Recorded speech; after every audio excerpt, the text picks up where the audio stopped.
परमात्मा और किसान। एक बार एक किसान परमात्मा से बड़ा नाराज हो गया। कभी बाढ़ आ जाए, कभी सूखा पड़ जाए, कभी धूप बहुत तेज हो जाए तो कभी ओले पड़ जाए। हर बार कुछ न कुछ कारण से उसकी फसल थोड़ी खराब हो जाए। एक दिन बड़ा तंग आकर उसने परमात्मा से कहा, देखिए प्रभु, आप परमात्मा हैं, लेकिन लगता है आपको खेती बाड़ी की ज़्यादा जानकारी नहीं है। एक प्रार्थना है कि एक साल मुझे मौका दीजिए, जैसा मैं चाहूँ वैसा मौसम हो, फिर आप देखना मैं कैसे अन्न के भंडार भर दूंगा। परमात्मा मुस्कुराए और कहा, ठीक है, जैसा तुम कहोगे वैसा ही मौसम दूंगा, मैं दखल नहीं करूंगा। किसान ने गेहूं की फसल बोई। जब धूप चाही तब धूप मिली, जब पानी तब पानी। तेज धूप, ओले, बाढ़, आंधी तो उसने आने ही नहीं दी। समय के साथ फसल बढ़ी और किसान की खुशी भी, क्योंकि ऐसी फसल तो आज तक नहीं हुई थी। किसान ने मन ही मन सोचा, अब पता चलेगा परमात्मा को कि फसल कैसे करते हैं। बेकार ही इतने बरस हम किसानों को परेशान करते रहे। फसल काटने का समय भी आया।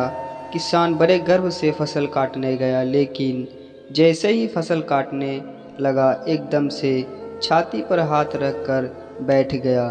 गेहूं की एक भी बाली के अंदर गेहूं नहीं था, सारी बालियां अंदर से खाली थी। बड़ा दुखी होकर उसने परमात्मा से कहा, प्रभु, ये क्या हुआ? तब परमात्मा बोले, ये तो होना ही था।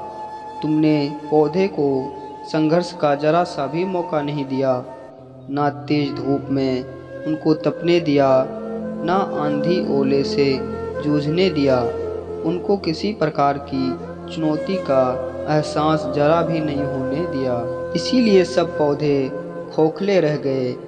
जब आंधी आती है, तेज बारिश होती है, ओले गिरते हैं, तब पौधा अपने बल से ही खड़ा रहता है, तो अपना अस्तित्व बचाने का संघर्ष करता है।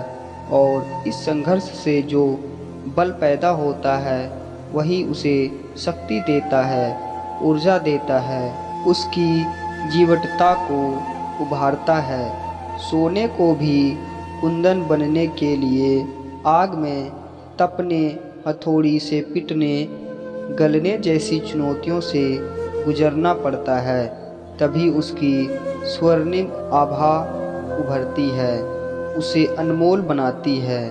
उसी तरह जिंदगी में भी अगर संघर्ष ना हो, चुनौती ना हो, तो आदमी खोखला ही रह जाता है, उसके अंदर कोई गुण नहीं आ पाता।